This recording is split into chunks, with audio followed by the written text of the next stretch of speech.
Hey, testing out a new recording device, and also just wanted to bring you guys up to date on the heat that's coming, so let's dive right in. I think it's good to look at the overall weather map just to kind of show you what we're dealing with over the next several days.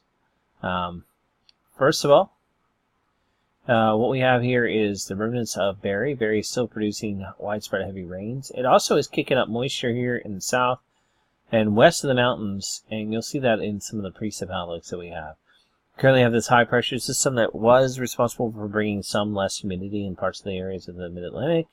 But this stalled up front is also providing a focus mechanism. There are even some strong severe thunderstorms along it in parts of Virginia today. But heat in general is just on the upswing. As you see all these H's here, high pressure bridging, there's a lot of heat building in all across the country from the west coast to the east coast. Below, like this area here, up in New York, we're going to see a lot of heat this week, and that's going to be the big headline.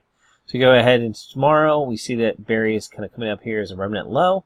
Still got some moisture to deal with. Again, more west of the mountains. You can see the high pressure systems building in here. Temperatures are going and popping up into the 90s pretty much for areas. A lot of moisture too in the area. Heat indexes will be high, so still a heat watch or advisory coming out in North Carolina, South Carolina, probably heading up to Virginia very soon. If not by then, by Wednesday for sure. Again, more moisture from Barry may be making its way into the region, which is going to probably just produce more heat and humidity and then isolated showers and thunderstorms. Especially again west of the mountains, you'll see the moisture, but I mean here in the mid-Atlantic, there's a trough setting up, so we could see some firing thunderstorms in the afternoon. But what you're going to notice in general is a heat increase. Again, here we are at day 3, and in general, what you're seeing here is a ridging pattern of high pressure from west coast to the east coast. Yes, there are little individual troughs and things like that that are ripples in the atmosphere, but in general, there's ridging happening, as I said, kind of south of this line, and there's going to be a lot of heat for a large part of the country. That only gets reinforced over time. Again, north of this front, lower temperatures and humidity. But everybody south of that is going to really bake in some real warmth. Day 4 may produce more on Thursday, more showers and thunderstorms as the remnants of Barry finally get kicked out. And then on day 5, it's still kind of a troughiness along the coast, so showers and thunderstorms there are possible. But in general, again, there's general ridging all south of this front here that's going to cause heat. And when you have ridging temperatures in summer with west to east, you're getting a lot of heat. Day 6, we're headed all the way into Sunday. The heat is still there.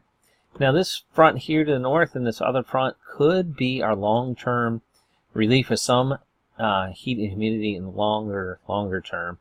You see this kind of pushing down and a high coming out of Canada. So this could be some cooler air that gets kind of backed in here. It could also mean some showers and thunderstorms for like the Sunday, Monday time frame for the upper mid-Atlantic, and then maybe into the central mid-Atlantic by Monday, Sunday into Monday. But anyway, this could be a cooler setup for brief, but even after it cools off, it looks like the raging will come back in the long run for a while.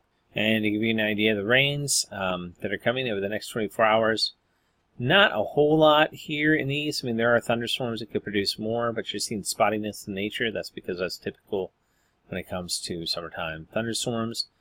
A little more increase in coverage, especially west of the mountains, as I mentioned before, but spotty thunderstorms, this would be for tomorrow. What?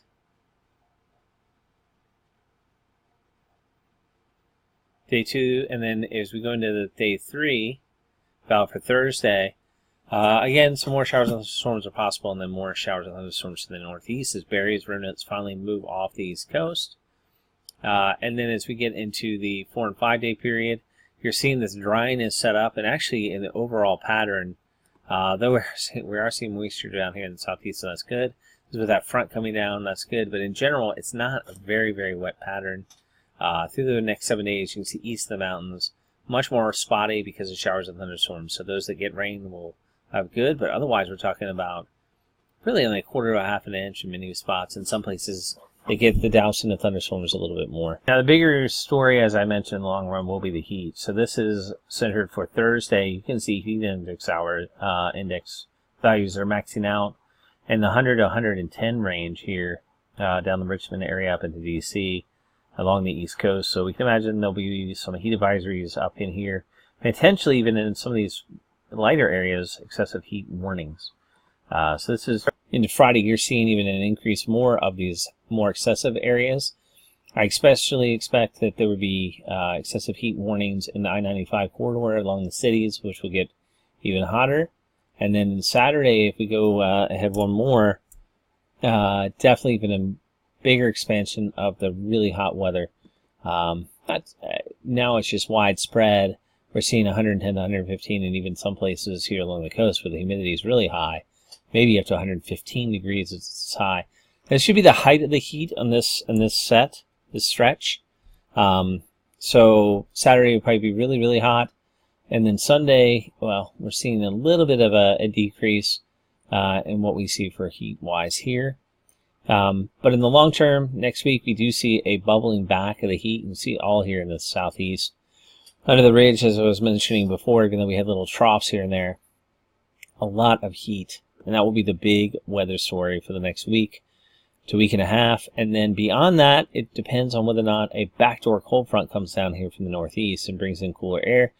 We're going to say that's possible, but we thought it would be cool by the middle part of this month already. And in the coolest part that was forecast by the forecast models, they suddenly switched, and it ended up being the hottest time. Now, this is the hottest time of the year, climatologically speaking, so not a surprise at all. If we do get a backdoor cold front and it does kind of hang out in this area, we could see some real active storm tracks with some large clusters of thunderstorms at some point, but we'll have to see. Not the cleanest long-range outlook or weather outlook, but I thought I'd post one trying out my new microphone as well. Wanted to see how it sounded. Anyway, have a great day. Stay cool if you can. Again, this is the weather outlook. It is Monday. This is the 15th of July, 2019. Prime Day. If you want to get out there and get some good Prime deals, there definitely exist. Otherwise, we'll talk to you guys soon.